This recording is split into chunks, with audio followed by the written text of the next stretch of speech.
we wanted to promote Buckhorn. So there's this this balance of like hospitality and kind of like meanness, and we wanted to like try and support the hospitality. So we wrote them a letter like calling them like the most friendly town on the Trans Am Trail. Yeah, and you sent it to the little like corner store across from the where they had like a bike log and stuff. Where we ran into Joy like a little bit later. Right, who had an extra inner tube, but you know we'd done the Schrader valve and filed out your rim by then, so it was like, you know, if we could have just slept till like noon and ate breakfast at that RV next door and then casually rode over and met Joy. You know, if we had only known and fixed your tire and rode on, you know, it would have been easy.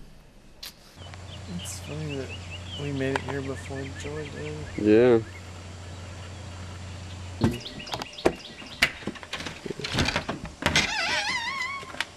We're only here at Whaley's. Wow.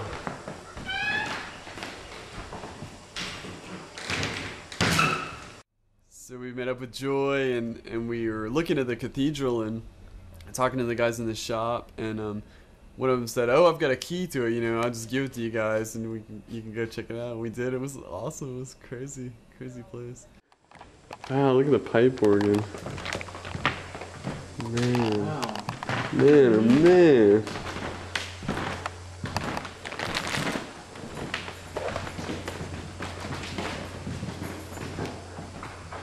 This is so cool.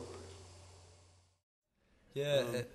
So then we start off, right? And with Joy. we get caught in like a rain and hailstorm. Yeah, it was just like a 10-minute, you know, thing. And yeah, we just biked through it, you know, because we knew it was going to get hot again. Yeah. The sun was going to come out. It was kind of like this, cool, hardcore biker bonding experience, you know. Me and you and Joy, you know. I got another flat. Right. Joy like helped, and then she went on. We thought that she was probably ahead of us, but we passed her somehow on the on our huge 85 mile day we did yesterday. And so we've been riding with Joy through the rain and hail of Kentucky. It's been fun, but we've really only gone 10 miles or so, and Jonathan's got another flat. And so how many flats have you had now? This is my third flat. Third flat. Third flat plus a spoke. The bad spoke. It seems like more flats than that. I guess we should just point out that once again Joy came to our rescue. She probably would have if we hadn't have gotten that Schrader tire just before we met up with her, but that was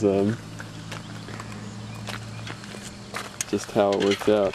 And now we have another spare inner tube, courtesy of Joy. So and Jonathan's using her pump.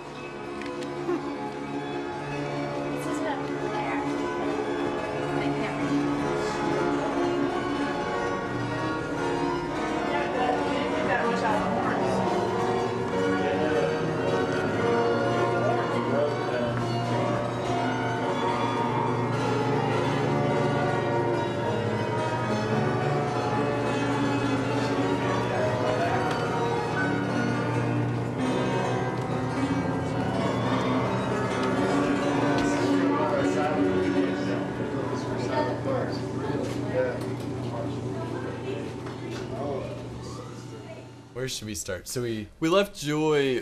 She decided to stop in some town. Right. We were like, okay, we're gonna make it to Berea. You know, we're just gonna keep going. I'm so proud of you guys. I'm so proud of you guys. I'm so proud of you guys, and you didn't even know. and then we stopped at this dairy bar for lunch. Right. That was a crazy guy.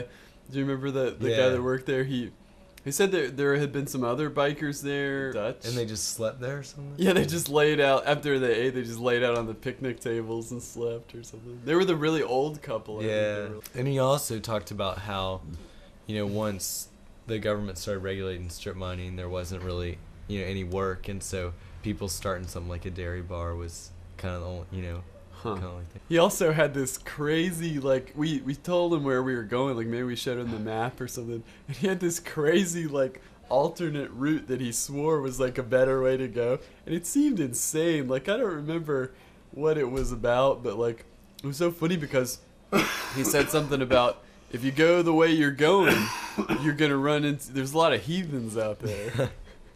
we of course didn't question him, you know, at the moment, but as we rode away, we were like, what did he mean by heathens, you know? But as it turned out, like, the route we ended up going just got more and more beautiful. Like, it was, there was just so much, like, lush, pretty stuff. And then springs and waterfalls. And then we had, like, a 14-mile downhill along this creek. That was definitely my first, like, favorite part riding, you know, in the trip. It was just, like, awesome. There were a lot of dogs that day. I mean, it was beautiful, but there were a lot of dogs, and, like, we were going down all these hills, and I was, of course, like, flying down faster, like, in front. And these dogs, you know, nobody, like, had their dogs, like, chained up or whatever, and they just come running out of people's yards when they heard the bikes. And, like, I would, like, alert them to our presence, and then I'd get away, and by the time they were out in the road, Jonathan would be heading down, you know. And that was the point, I think, when I decided I'd give you my dog spray. And I'd give you the dog treat. I just remember it was awesome, like, as the sun was setting, we were coming out of the mountains, you just see, like, these fireflies all out in the, like, in the crops and stuff that were growing. We got closer to Berea, and there started to be more traffic and stuff. We kind of had to climb out, and it was dark, way dark by then, and, like, our light batteries were starting to die. Yeah, we kept trying to scrounge for more batteries, and we were really tired by that point. Yeah, because, I mean, we had already gone 70 miles or something by that point. Yeah, and it wasn't hard riding because it was just these barely rolling hills, but it was just like, we were like zombies. We were just, and I think we were going so slow by that point too. Like, we had so little energy. We were going really slow, just like plogging along. So finally, we climbed out and we got into Berea, and so we rode to Elizabeth's house, and Tracy and Pearl weren't there yet. Yeah, it was 1 a.m. Yeah. when we got there. Yeah. And we took showers. And we were like, okay, you know. It was cool, because I got there like that evening. Yeah.